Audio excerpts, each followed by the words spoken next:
some. Andrea Tessman, I've actually got 2 questions for you this time. 2? Okay. What are they? Well, I always ask what you were doing at a certain time, but the first time I've got to ask you is, what were you doing when it was 17 hours and 15 days ago? Well, you took your love away from me. Okay, I was drunk at that time. I just figured that's pretty safe. So, 17 hours ago, I think I was sleeping, actually. And 15 days? Oh, 15 days. You gotta add the 15 days. That's a Sunday night? Monday night? I'm so lost. You're throwing me for a loop here, man. That would have been Monday, September 14th. I don't think I was drunk. I may have, or Sunday night. I was probably either asleep. I can't do the math on that. Backwards time. Well, you know, it's a good thing I didn't really need an actual literal answer. But I do on the next one. Okay. What were you doing on April 24th, 1990? I'm sorry, it was April 21st. April 21st, 1990. Oh. That 3 days makes a difference. I don't think that really matters a whole lot of difference in those 3 days. I was 9 years old, so if it was a weekday, I would have been in school, and if it was a weekend, I would have been, I don't know, building a tree fort with my brother. Actually, I lived in northern BC at that time, so it would have still been frozen. So I don't know what I was doing. What did we do? Play in the snow?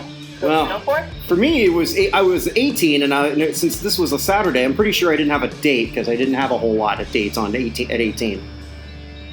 Or 17, or 19. I rebounded really well, but Jesus Christ, those were not great years for me. But the number one, if you were seeing a film, chances are it was the number one film in the nation, Teenage Mutant Ninja Turtles. Girls in a half shell. Turtle power. The nation of Germany was almost put together as West Germany and East Germany were all set to join their currency. 2 months after that, the wall would finally come tumbling down. And if you were listening to the radio, one of the greatest power ballads, maybe ever, from one of the most misunderstood women in the history of any kind of genre of music. And this woman goes through the gamut of it, even though people just know her for one song. And it was by an Irish skinhead with the face of Audrey Hepburn named Sinead O'Connor. And this was your choice, and it was, holy crap. I started looking at this stuff the day, like that actually within the hour of our last show. And you didn't stop all week? No, and I could go through another month of this and still not even scratch the surface of what an interesting yet colossally troubled woman this is. Mm-hmm. Was, and probably will be. That's entirely the impression I got. You know, I knew she was an activist, and I knew she was troubled, and I didn't realize how deeply troubled and how deeply rooted her emotional issues are. But fascinating, absolutely fascinating. And still is, I'll argue.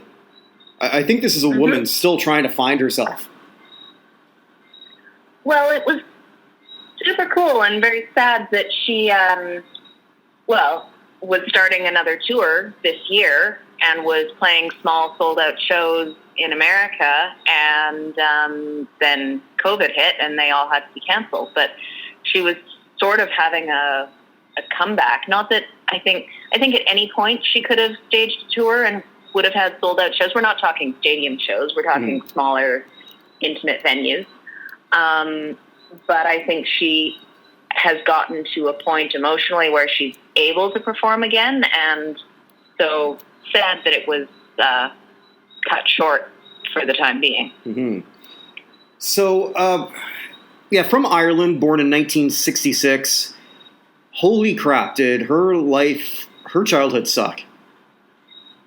Mm-hmm. It starts off with her parents divorcing at 8, which I don't know that that's super traumatic, but the way she would describe it in some interviews, in Ireland, you just don't get divorced. You just get separated, at least at that point in time.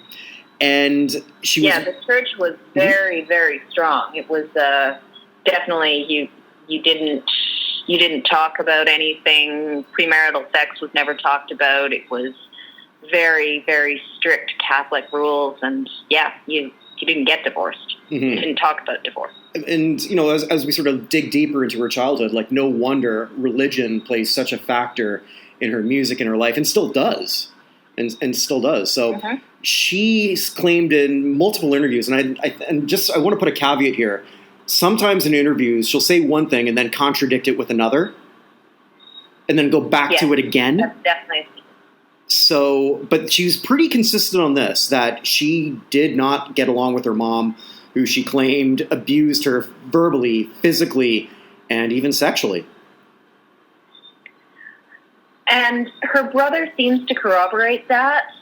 There was an interview at one point early on. She said she was abused by both her parents, or her parents. I don't know if she said both. And her brother said no, their father didn't abuse them, but their mother was extremely abusive. So, and I think the sexual abuse was really, she was beaten while naked, seems to be so whether or not it was actual sexual abuse, or if it just had that Catholic dirty, naked bodies are dirty type undertone to it, if you know what I'm saying. Like, I didn't find a specific either, and I'm guessing you didn't. No. So anyways, whatever it actually was, it was horrific and had a profound impact on her entire life. Yeah, so she was a troubled kid. By the mid-'80s, actually by 15, she was already in, depending on what I read, either an asylum or, not a convent, but just one of those religious school for girls. I'm guessing it was sort of what we would consider like a group home these days. Okay, it said asylum or something, but I don't think it was actually like an asylum. I think it was, like a home for troubled kids. And perhaps because like the name of it I read was Magdalene Asylum, which could have a different meaning than what you and I connotate that with. But it was run by our Order of Our Lady of Charity. So religion, again, is a big part of, she goes from like one religious house to a stricter one, but she was away from her mother, but then she said she saw a lot of sexual abuse going on there and just other forms of abuse. But when you're a troubled introvert, that's sometimes where the greatest artists come from. And it's without that upbringing, I don't know that we would have gotten this incredible singer. I don't think I'm wrong on that. I don't think you are either. I think that a lot of her power and her what's the word? Anyways, a lot of her impact comes from her pain, which is sad, but I think it's not uncommon. So from there, she really honed her singing skills. Got part of a band. I tried to find some music on them. I couldn't find very much. Mid-'80s group. She would have been a teenager from in a group called Tom Tom McCoots. Did you find anything with them? I didn't, no. Yeah, so I mean, just from there, the biggest takeaway I got from that is it got her noticed and it exposed her to other aspects of world music, which really played a big part into her life later. And it did get her signed as a solo artist. Doing even some work with The Edge from U2, who she kind of later blasted. I was going to say, yeah, she definitely, she used The Edge and U2 to get noticed, and then she, her producer, manager, anyways, was very outspoken against them, and she kind of was young and just followed along with that train of thought and blasted U2, which she later, as you said before, contradicted in a later interview, saying she was young and didn't really understand the conflicts in Ireland and the IRA and things like that. Yeah, because there was like piles upon piles of interviews, some before she was famous, in the United States. Some even we found, I'm sure you found it too, while she was just becoming noticed in Ireland in like 1986, 1987. So one of the criticisms that I do think is relevant that she did say about U2 was sort of calling them bombastic and kind of overblown, which I don't know that that's an incorrect statement compared to her musical ethos. And also, I think you get a lot of people these days saying that U2 is overblown. Well, like, just the gall of forcing your album download onto an iTunes update that forces it on millions of people is pretty overblown. Like, yep, that was their jump the shark moment. Do you know how many times I had to Google how, and it came up so quickly, how to delete the U2 album from your iPhone? Right. And it's one of those things where it's like clearly like Bono and company, they just missed the mark. Like, we're just giving our music away to all our friends. Look how noble we are. It's all done for free.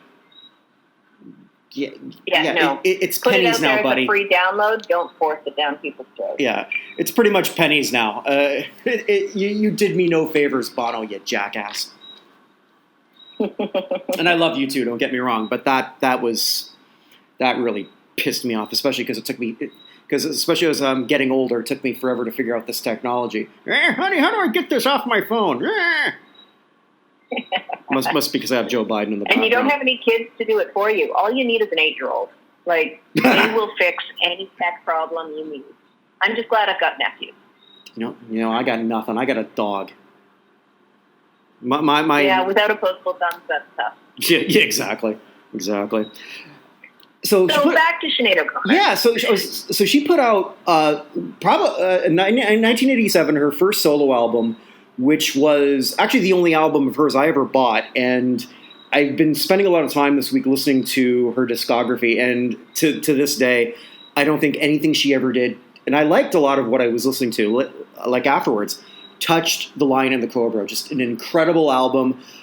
For those who haven't heard it, if you just want to like listen to one song or just catch the video of Troy, which was just her at her absolutely most powerful. It's raw. It is a music that it's an album that just sort of like touches upon her exploration into world music, her struggle with relationships, which she sings about, but it's not very public, so I don't know that we're going to go into that too much. But just a great album in every sense of the word. Like a lot of people in the United States, from the research I had done, hadn't really seen it. I'd seen it, a lot of her music like around that time. Much music, I guess, just because you and I grew up in Canada. So I think if it's I don't want to say obscure, but if it's a British act or an Irish act or a European act, Canada's more adept to give it a shot, at least at that point in time. Yeah. And, on the... Oh, for sure. Yeah. But I do think that the U.S. embraced her in a lot of ways. She was on the Lollapalooza tour for a short period of time. But, yes, I think that we definitely were more exposed to her and to other world music. Irish music isn't what we call world music generally, but the European music in general than the States that's very insular with what they listen to. Right. And I think it's also part of our whole Commonwealth sort of idea. I think a lot of Canadians sort of look to the British a little bit more than our American counterparts. But O'Connor had this unique look. You probably read this too, and she gave this one she kept consistent with, because she always kept her hair short. And then the record industry or the record label wanted her to grow it out, and I could see why. If you're looking, Sinead O'Connor was a beautiful, beautiful woman, and I think the best compliment I could give her is, but I think the best compliment I sort of gave her is like what I said in the opening. She had Aubrey Hepburn face. Yes, her face is stunning. She's got beautiful bone structure. She's got gorgeous eyes. She is a stunning woman, and I mean she really even still look beautiful with the shaved head, but it's certainly an aesthetic that was not popular at the time. Yeah, not like it is now. Like seeing, especially now living in a predominantly black country in Barbados here, I see a lot of women with shaved heads. It's far more common, I think, in black culture than it is in white. But well, even you think years later, 2000? When did Britney shave her head? 2007? Yeah, but it was shocking. That was a cry. I mean, I know it was a meltdown. Yeah. But still, she also looked beautiful with a shaved head because she's got a beautiful face. But it's shocking to people when women shave their heads in Western culture. But a lot more so than it is now. For Sinead O'Connor, yeah, she shaved her head, and then that was her look. That, her Doc Martens, her kind of shapeless clothing. She wasn't playing a sex symbol. And she and Madonna battled over, I mean, it would have been a Twitter feud or whatever these days, but they had like an ongoing thing about Madonna selling herself sexually versus O'Connor selling herself as a legitimate voice and artist. But and they did not agree. Yeah, but like so with that, when I was like going back like through all of that, it wasn't like Sinead O'Connor ever presented herself as an asexual person. She's like, this is who she was, and whether you thought she was sexy or not, she wasn't going to conform to your version of sexy, if that makes any sense. Like she'd still wear makeup if she wanted to, and sometimes she didn't. You talked about her shapeless clothing, and yeah, I mean, like, Sinead O'Connor, I'm sure at one point could afford really good clothes. She never bought any, didn't look like. I just think that she didn't give two fucks about, I mean, I think her look was a statement, and she just didn't care to conform. It wasn't anything that she wasn't gonna dilute her message by being sexy or dressing up or doing, performing in things she wasn't comfortable in. She didn't understand why people would do that. But she also had a voice that sold itself. Like, her voice is objectively incredible. And absolutely. So when you've got that talent and that, ability to write lyrics and to create music, do you know that she never really wrote anything down? No, I didn't read that. Her way of creating music is to hum out a song, sing it into a tape recorder, play it out over and over and over again until she had something that was ready to make a demo. Okay. She doesn't have good music lying around. She doesn't, write out music. She just hears it in her head and sings it over and over until it's worked into something that she likes. Oh, I didn't know that. But I think she also struggled with what she thought she should look like, because in some of those interviews that I came across, she mentioned how her mom also called her ugly, and then referenced with her and her sister, "Here's my pretty daughter, and here's my ugly daughter," referring to Sinead. So, I didn't come across that one. Yeah, and one of the things I also watched was at the height of her fame, at the Nothing Compares to You era. And here's Arsenio Hall coming back again. My God, there was an interview that Arsenio. Yeah. Well done. Actually, Arsenio Hall taught me that I could do bad impressions, and it still works. Every time I do one of those, remember in the fire pit, I would do like a bad impression, and you'd look at me like, "What the hell is that?" I learned that from Arsenio Hall, because he would just do impressions of his uncle that made no sense, and yeah, stuff like that. It's like, all right, hey Andrea, I'm gonna do my impression of Lee Van Cleef from the movie The Good, the Bad, and the Ugly, and you just let me do it, and I'd say I nailed it. And he's just like, yeah. Get me another beer, Buchner. Pretty much. Yeah. Anyway. So. Ugly daughter, pretty daughter. In the interview that Arsenio had with Sinead, the two were flirting. So that's something I encourage everyone to sort of YouTube, because it was a weird thing of awkwardness between the two. And I think Sinead was married at the time, but it doesn't mean you can't flirt, I suppose. I don't know. My wife would kill me if I did that, but that's a different story. But she was married like 4 times and has children by 4 different men, only 2 or 3 of them that she was married to. So, I think there's something to be said for maybe marriage wasn't as sanctimonious, that's not the right word, sanctified of a covenant as you or I might think. But the two, so the two of them had an interesting rapport, and Arsenio said, like, you're beautiful, right?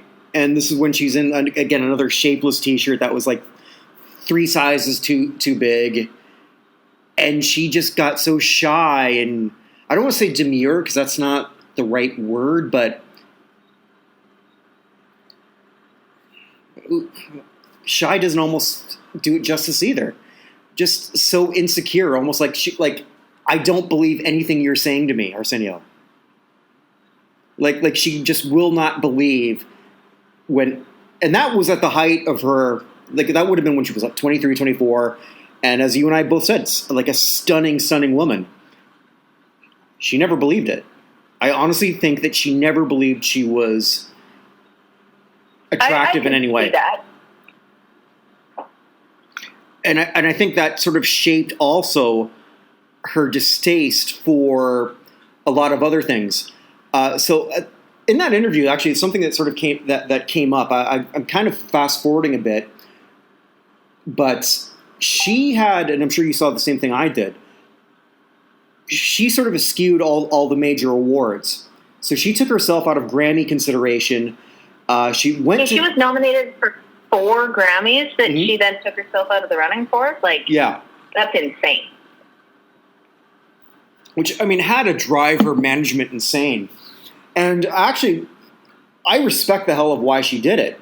Because she said, like, I'm an artist, I'm a musician. This is all about sort of promotion, and it's not about the music. Nothing's changed since then. She's 1,000% right.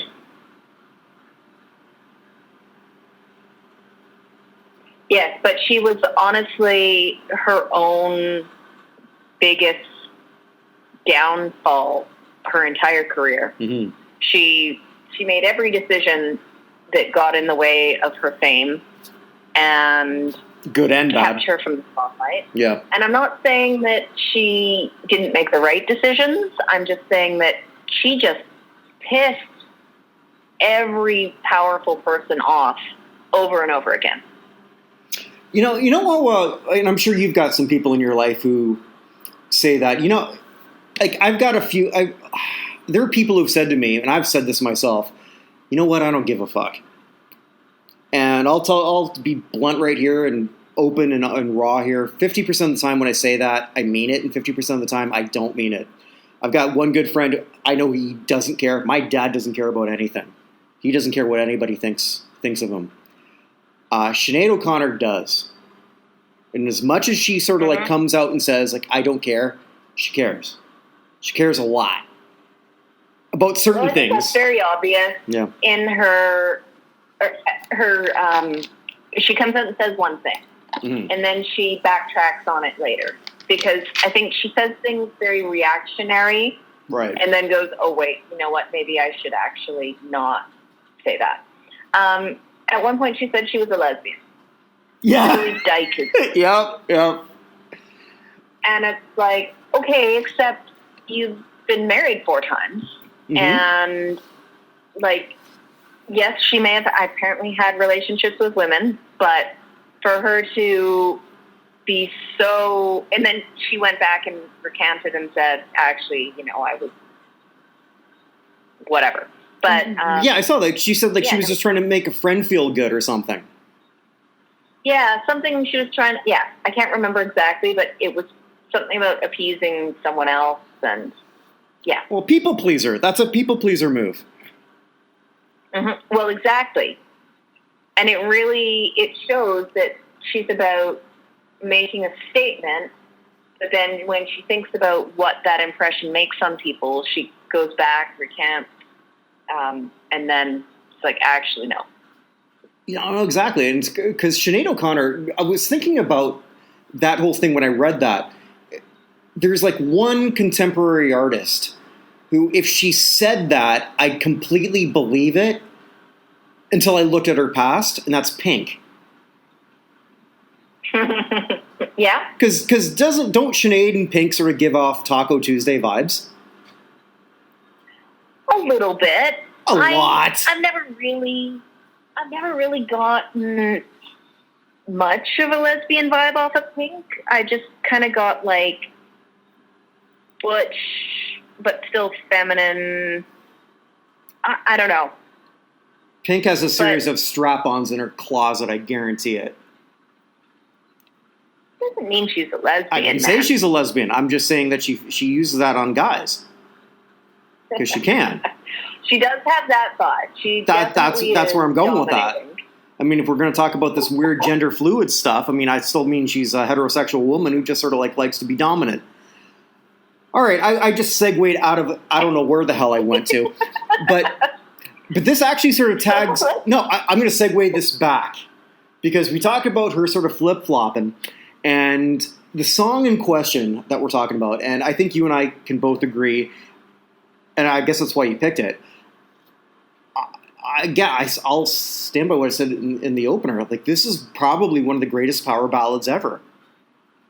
But she didn't write this. I 100% agree. Mm-hmm. I think that it is the music of it, the tone of it, everything is really, the lyrics, just the way it's constructed, everything about it is excellent. The video was perfect, too. Right, she didn't write it. Yeah. Prince, also arguably one of the greatest musicians of our time, wrote it. Absolutely. Put it out as a throwaway B-side, and then Sinead O'Connor did her version of it, and I think that her version does it justice, and I don't think that Prince's version, at least his original version, didn't do the song justice. Right. It was lacking in emotion. It was lacking in style. It was a throwaway. And I just think that she took it to another level. You know, one of the things too interesting, because I when Sinead had that song out, one of my first thoughts, as I guess, like I said, like an 18-year-old, was, why would this woman does not seem like the type of person who would have nothing compares and then the number 2 and then just the letter U. Then learning later on that Prince wrote it. All right, that makes perfect sense. Yeah. You know, that's something Prince would do. Did you see I was hoping for more information about that relationship and the two of them, but I couldn't find much other than her saying that she didn't really know him. She did the song, recorded it without any input from him, and she met him once or twice, and they basically came to fisticuffs. Yep. And I thought that was hilarious. Well, but then she also recanted that later, saying it was over-exaggerated. So, but then she went back to it and said it again. So I think that's really funny. But I can't figure out why, because I'm the only thing I can think is jealousy on Prince's part, that he wrote the song, she did a way better version of it, and then after she made it popular, he started performing it, and I don't think he ever got the traction that she, well, I know he never got the traction that she had with it. Which is so petty on his part. I mean, like, you're goddamn Prince. Like, it's so petty because she made it popular, and then there's a billion remakes of it. My personal favorite being Chris Cornell. I haven't heard that. And have you heard that? No, I haven't. I'm gonna have to do that after. So Chris Cornell, I just love his voice. I think he's got such a soulful. beautiful, rich voice. Mm-hmm. And he really does it in the style that Sinead O'Connor did. It's very, he conveys a whole lot of emotion. So, yeah, I highly recommend checking out that version. Okay. So I want to go back to this whole Prince thing, though, because like in the interviews for that, I kind of found it all backwards, where the one where she kind of like went back to all of that, and it was an interview on Good Morning Britain, which I guess is the Good Morning America version, obviously, with Piers Morgan. And she was there, and she pretty much repeated most of what you just talked about, how they didn't get along and they came to fisticuffs. So she elaborated more on that one, where she stated that she thought he was completely on drugs, which, based on how he died, maybe, I don't know. And leading up to that conversation, Prince wanted her to be a protege. And we know Prince has had proteges. Vanity, Apollonia, and Sinead? Like, what would he have renamed her? So it ties in with that whole theory you've got about his ego. Again, we don't know. We're just throwing this out, but I believe it. Yeah, no, it makes a lot of sense. And if it weren't for her, that song would have never been as popular as it was. Right. I mean, someone else may have picked it up eventually. Probably would have, because it's Prince, and everybody remakes Prince songs. But I don't think it would have nearly had the traction that it did, and it would not have had, 8 billion covers of it.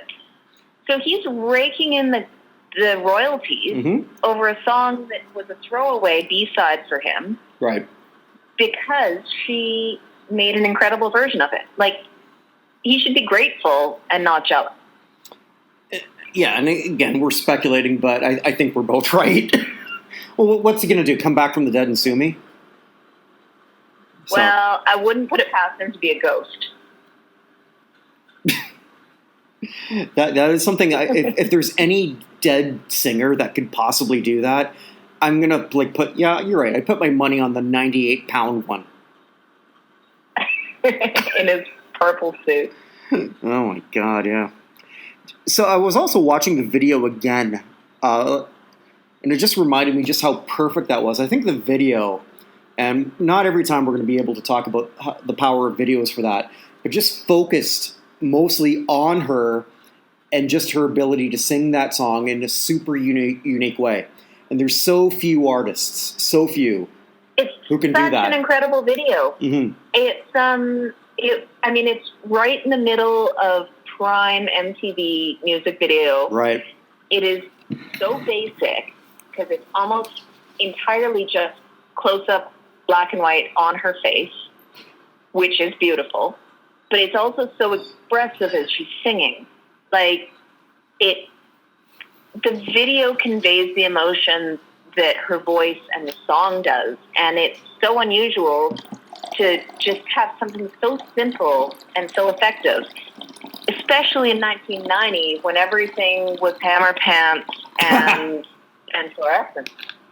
Like, no, true. And Milli Vanilli. Like, come on. No, it's true. It's just like about her singing and her conveying this absolute hurt of heartbreak. And there's so few of us in life who haven't been hurt. And just long for somebody who's... at some point. Yeah. Who haven't longed for somebody at some point in our life. And even if you're one of the few people, one of the few lucky ones who didn't have to go through that, it's still beautiful. Because she conveys it so well, you've got this empathy. So actually, in terms of like actual hits in the United States, since we're doing this from, again, two Canadians doing it from a U.S. perspective, there was no other actual hit for her at all, with the exception of the follow-up from this album, The Emperor's New Clothes, which went number one on U.S. alternative, I think. Yeah, something like that. Yeah, and then nothing else. I mean, she never had a number one hit in any other country, in any other genre, period. But she was still someone that people wanted to learn more about and wanted to understand. I guess this sort of ties in with following what happened to her in the next 2 years. Yeah. Yeah. Which? So we're going to talk about the Pope picture? Yeah. Is that what we're on tonight? Yeah, definitely. I was trying to remember, and I can't. If I saw it live, at this point, it would have been 2 years after, so I would have been 20. Still probably didn't have a date. But I might have been out. I don't know. But I had huge memories of that from back then, like when she did that. And, for those who aren't aware, but probably know what she did, she tore a picture of the Pope at the end of a covering Bob Marley's song War.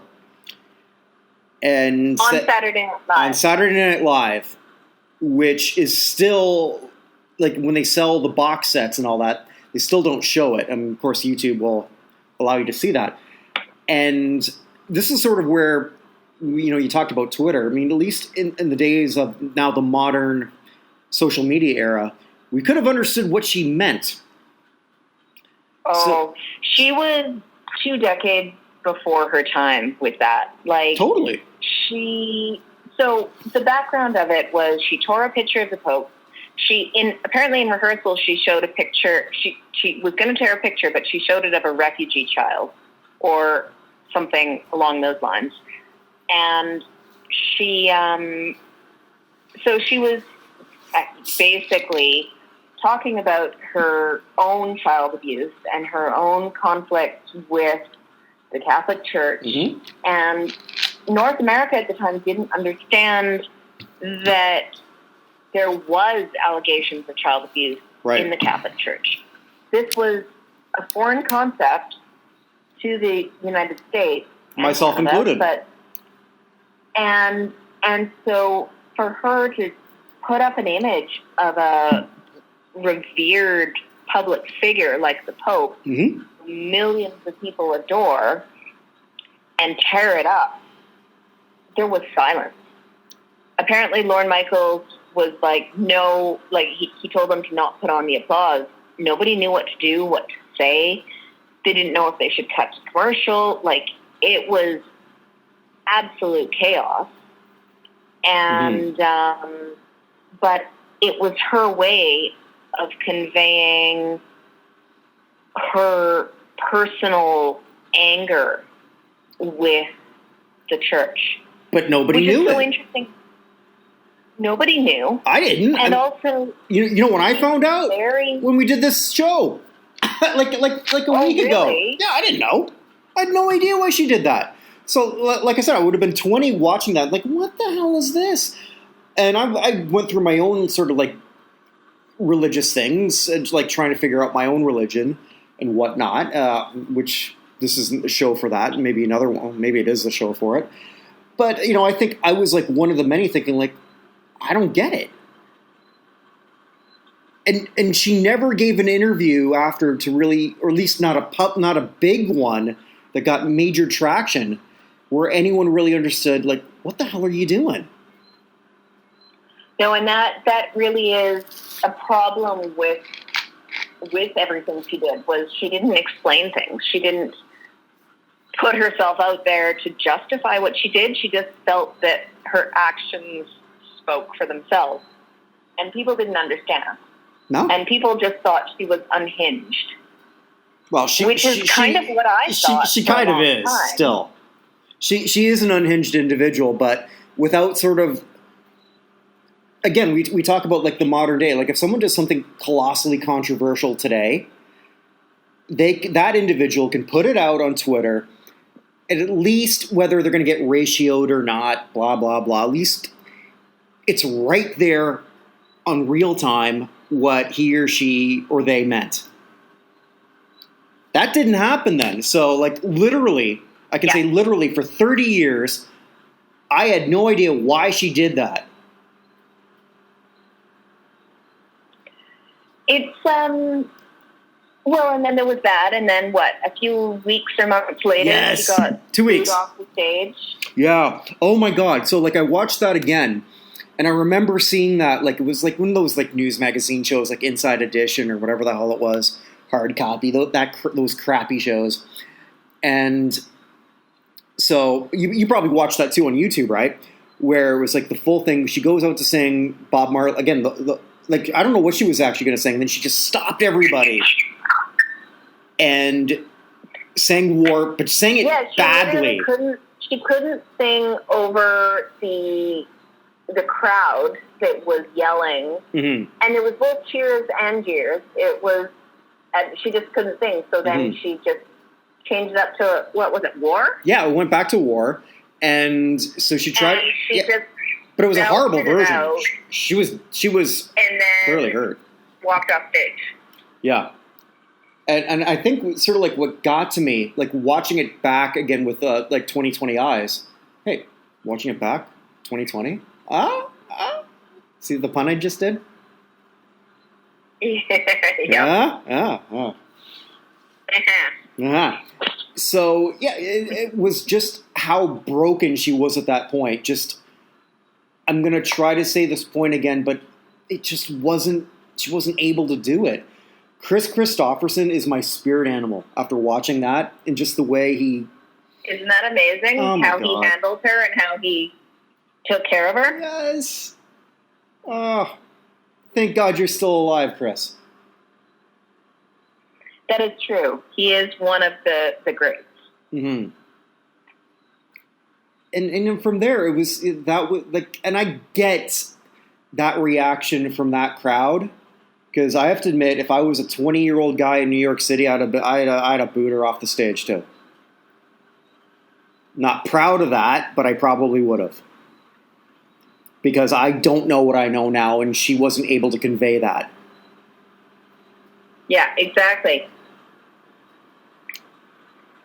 And then from there, she just pretty much, I don't want to say faded away, but she just went back to doing, I think, what she wanted to do. And which was put out some albums. I listened to I'll listen to all of them, but the one two I really enjoyed. The one where she's just doing all reggae covers. Did you get a chance to listen to that? I did, and I went into that one thinking, oh my God, what is an Irish woman doing reggae covers? Like, this is bullshit. But I was surprisingly really enjoyed it. Mm-hmm. I was like, oh, you know what? I don't know what it is, but she seems to actually embrace the music and does a good job of it without being trite. Mm-hmm. Because too many people try to do reggae and they just sound like they're trying too hard. Snow. Yeah, that's a perfect example. Oh, that one might come up. That went number one. I was like, oh my God, what the fuck is she doing reggae? And then I listened to it and I was like, oh, actually, that's pretty good. Like, it's an homage. I get where she's coming from. It's an homage. That's right. Oh, actually, do you want to go back to that whole feud that she kind of had with Madonna? I just like had another note here that I sort of like came up. Did you see, like, I don't remember this. Are we going to talk about Miley Cyrus? Well, yeah, I want to get there too, but the year after, or maybe in that same season, so like Madonna was, like she tore up a picture of Joey Buttafuoco and saying, fight the real enemy. And it's sort of interesting because like Madonna flirted with these weird things with the Catholic Church too. I mean, I still am confused every time I see Like a Prayer. I don't know what she was going with. Madonna had all sorts of crazy ideas about religion in the Catholic Church, and then is she still doing the Kabbalah thing? Like, I don't know. She went off the wall with religion too. And it's interesting because Sinead O'Connor has been such an influence on so many women musicians. Fiona Apple and even Miley Cyrus, who we'll talk about shortly. Yeah. But like I think that Sinead O'Connor had her, I'm going to do what the fuck I'm going to look like what I want. I'm going to do what I want. I'm going to sing my heart out. Mm-hmm. And you all can give a fuck or not. And she just didn't understand the women selling themselves sexually for people to listen to them, because to her that was two totally separate things.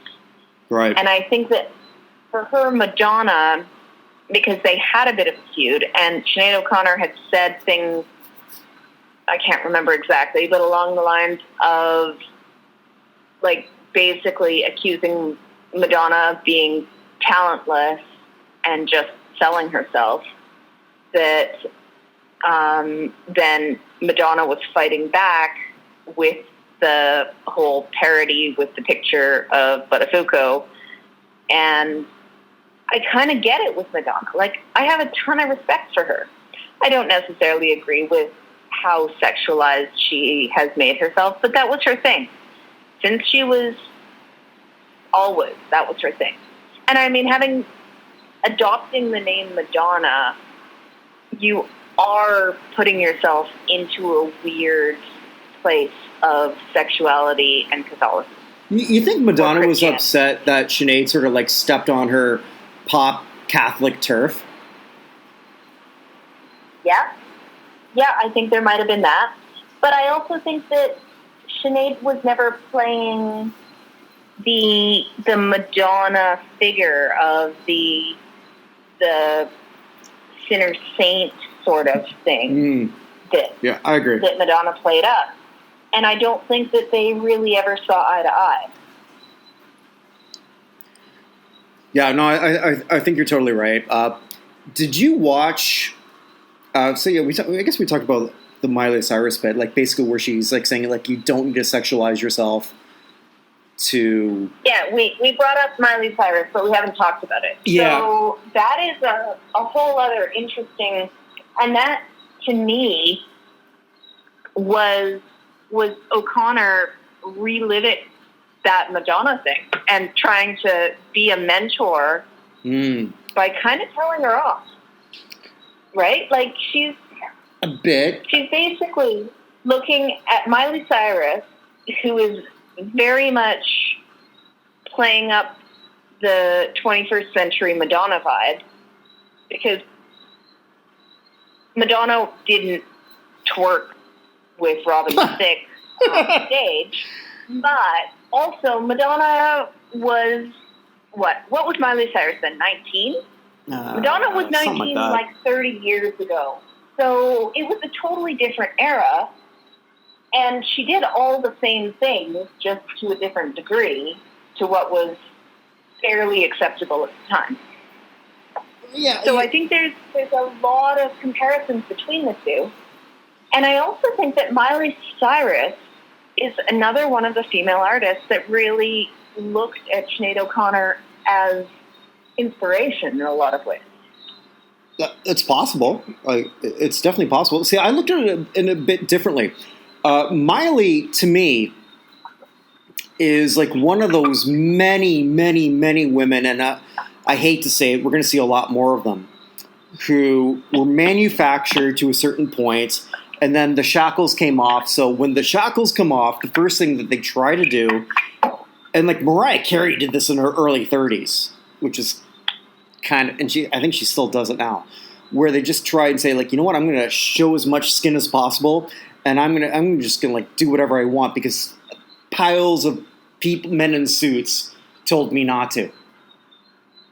Well, Miley Cyrus is the absolute perfect example of that, because Hannah Montana was the perfect angelic little doll who was creepily sexualized by a lot of men. But she was very much an innocent. Mm-hmm. Hannah Montana, not Miley Cyrus.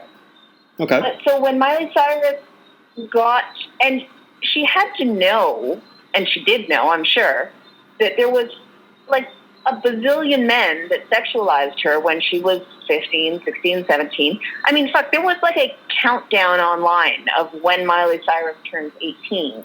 Well, so you can actually sexualize. Sadly, there have been a lot for that too. For like other artists. Yeah. I totally understand that she went off the wall. She has a great voice, and she also was suddenly 18 and then suddenly doing whatever the fuck she wanted because she was out of the Hannah Montana contract and out of Disney's grasp and could do whatever the fuck she wanted. So she went off the wall. Totally understandable. I don't like or agree with a lot of her stuff, but she's chilled the fuck out in the past years. Right, but I think that's sort of like where Sinead got it wrong, because like she's sort of like looking at that like, oh, you don't have to do that, whereas because Sinead was trying to use her own background for that. Okay, that's all fine and good, but Sinead became famous at 21, 22. Miley Cyrus was already famous by 14. It was a totally different thing. Yeah. Exactly. And it's a different era. And she's also going off the rails in her own way. Sinead O'Connor went off the rails in her own way. Right. It's just they didn't match up. One thing I couldn't find, and maybe I didn't look that hard enough, did Miley ever respond to Sinead on that? I couldn't find one. I thought that she did, but I couldn't find anything when I was looking now. So maybe she didn't, and I'm just either remembering the void or it didn't happen. Okay. Which is possible. But you know what? Aside from Miley Cyrus, did you see that Michael Stipe really respected Sinead O'Connor? I didn't see that, but in clips of like watching sort of her comeback, I saw him in the background. Also, his video for Losing My Religion apparently was entirely modeled off of her. No way. I didn't know that. Which totally makes sense. And I was like, oh, you know what? Oh, wow. Everything about that makes sense. So that was her in the spotlight? Well, maybe not her in the spotlight, losing her religion. Okay, thank you. But he modeled a lot of it after her style and her mannerisms. Well, neither can dance. Which to me is super cool. Because also Michael Stipe is like amazing. Yeah, right. And like if they were going to be like a pair in Dance Fever, I've been watching old Dance Fever episodes, late 70s, early 80s. They would not finish with a 50. Yeah. So, okay, yeah, well, that's what I do. I segue weird places. Did you see her 2017 Facebook breakdown? Yes. It broke my heart. Super wow. And so she was in the States at the time and had a very public Facebook video breakdown. And her ex-husband / longtime manager literally came and got her and brought her back to Ireland. And I think at that point she was in an asylum. Like, I think she was institutionalized in some sense. But, so this poor woman has battled with mental health issues her whole life. Right. She's battled with depression. She was at one point diagnosed with bipolar, but then maybe not, because, again, she says things and then recants them. Right. But then she had a very, total hysterectomy to deal with endometriosis. Not that uncommon, but then she wasn't given hormone therapy. And so she was suddenly, with existing mental health issues, left alone to deal with insane hormone issues from having a hysterectomy that nobody would actually help her with or give her hormone replacement. And I don't know how hard she tried. I'm not involved with anything of that. I just, from the articles I read, was that she was just sort of left out to flounder. And, I mean, hormones in women mess with your fucking head. And a hysterectomy messes with your hormones. So, yeah, she was pretty fucked up for a few years. And she was out of the spotlight for 5 years because of it? Well, let's be honest. She's been really out of the spotlight since 1993. Not really, though. I mean, out of the spotlight, yes, but she has been prolific in those years. She's still created a ton of music. True. Worked with a ton of people, even if she was, the guest artist on albums or things. Mm-hmm. She was still very active and very much creating music and out there. And then she literally disappeared. For 4 or 5 years. And it was only this past year, really, that she's resurfaced. Mm-hmm. And now, next segue, she is Muslim. Yeah, Shuhada Devitt is her name. Still performing as Sinead O'Connor, which, hey, I get that, because if you're going to sell tickets as Shuhada Devitt, you're not going to do too good. Well, look at Cat Stevens. That's I think true he's too. back to performing as Cat Stevens, isn't he? Oh, that's a good question. Yusuf, Nador? I can't remember, something like that. Yusuf, yeah. Didn't sell tickets. No. But Go ahead. Sinead O'Connor, mm-hmm. with her religion, because this is so fascinating to me, because she was someone who was brought up in an extremely Catholic environment, who was abused and blames the Catholic Church for her abuse. Mm-hmm. She doesn't really seem to actually blame her mother. She blames the church for allowing her mother to do these things to her, which is fascinating to me. Mm. And then also in a Catholic, whether it's an asylum or a group home or an orphanage or whatever it was, also experienced more abuse and witnessed more abuse. And then she became an ordained priest with the Irish Catholic, basically a subset of the Catholic Church that is not actually affiliated with the Catholic Church. Yep.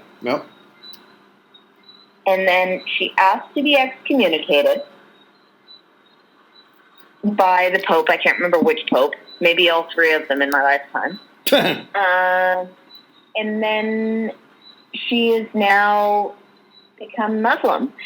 And she's saying that she's Muslim because it allows her to accept all of the things of her faith and give up all of the things that she doesn't accept of her faith, which is also fascinating to me.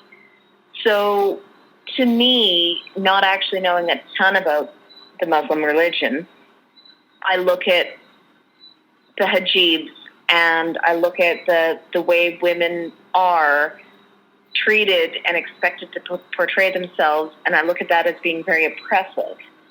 And she's saying that it's very,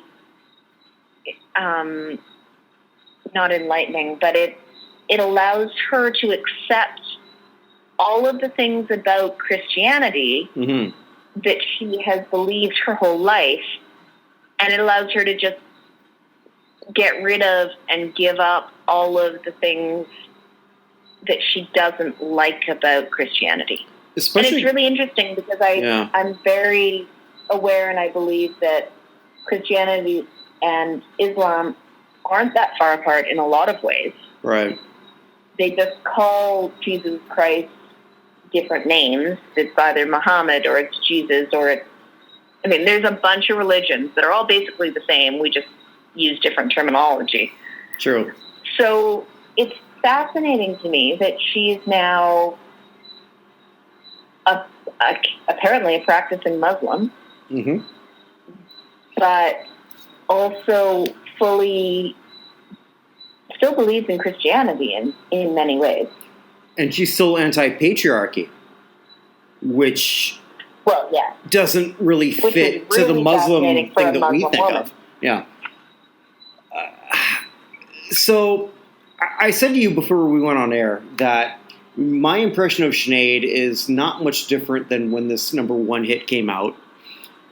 And I'm going to sort of like Buchner-fy it in a sort of like goofy ass way, which would be like, if I ran into her in 1990 I think there is a 50-50 shot that I would want to listen to her talk or run away. If I ran into her now, I think it's a 50-50 shot that I want to listen to her talk or run away. That's honestly how I feel, depending on what topic she goes through.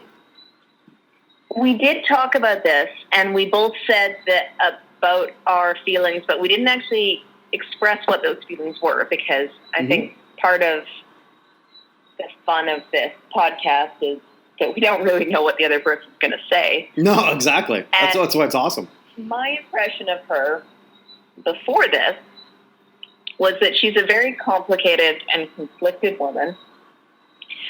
And then I looked into it a little bit, scratched the surface, and I was thinking, oh my God, she's batshit crazy, and did everything she could to ruin her own career.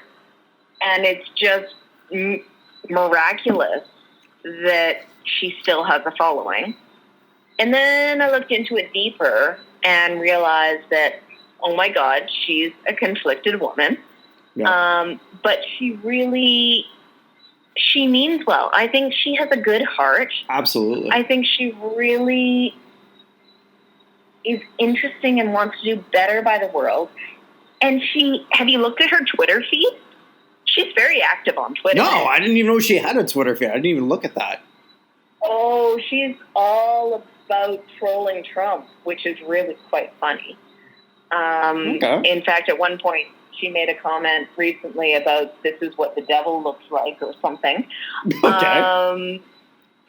But so, yeah, I think she's got her demons and she's trying her best. And that's all you can say. That's the best you can say about anyone. Mm-hmm. Yeah, I think with her, it's, I say all the time that my only currency that I care about now is happiness. And I have a lot of that. Sinead O'Connor, and I fought through some demons myself to get where I am now, but I think Sinead O'Connor has never been happy. I think she gets in her own head, unfortunately. And I still think that she's awesome. I really do. Also maintain that whole party analogy that I may sort of meet her at a party and say yeah, I'm done. And one day ask me about my meeting with Woody Harrelson. Either of them, and both Bill Murray, I would just glom onto. Yeah, well, that's how I thought until I met Woody Harrelson, and then I left.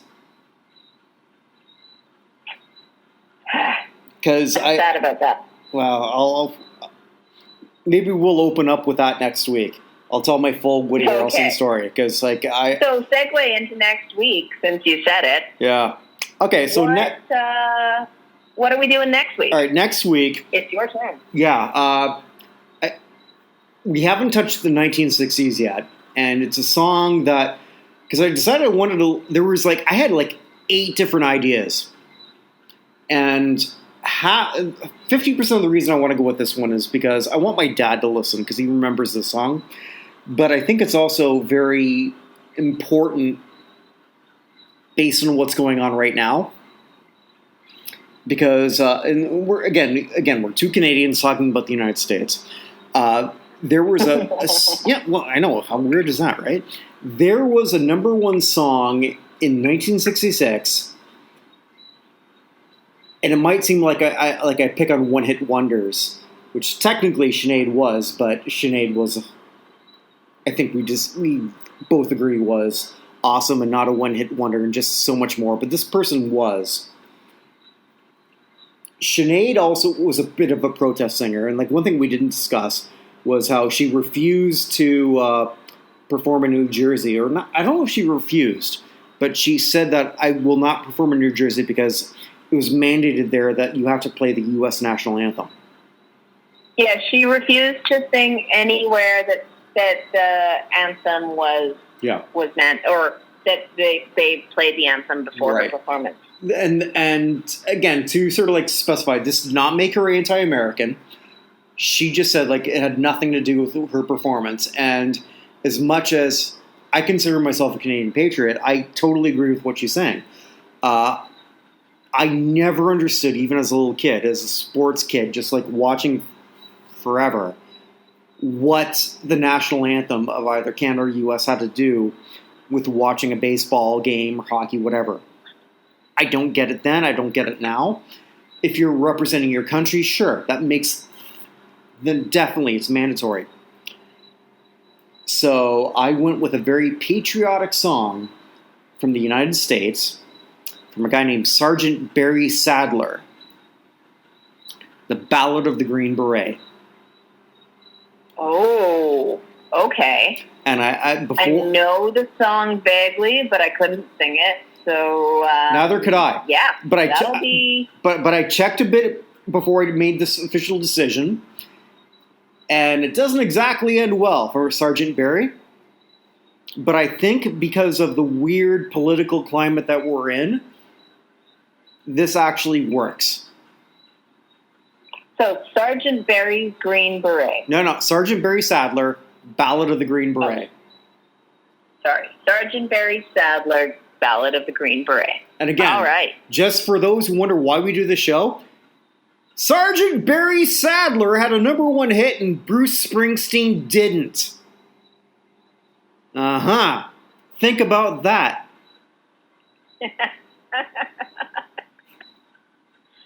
Nice. All right, awesome. Andrea, thank you so much. You're very welcome. This was very fun.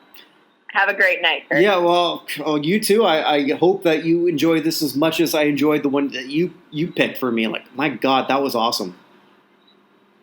Next time it's going to be some bullshit, I swear. You swear you have an idea, don't you?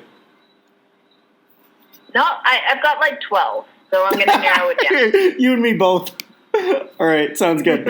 All right, stay safe. Thank you so much for taking the time to listen. We're going to have a lot more content coming soon from NotInHallOfFame.com. Stay safe, everybody.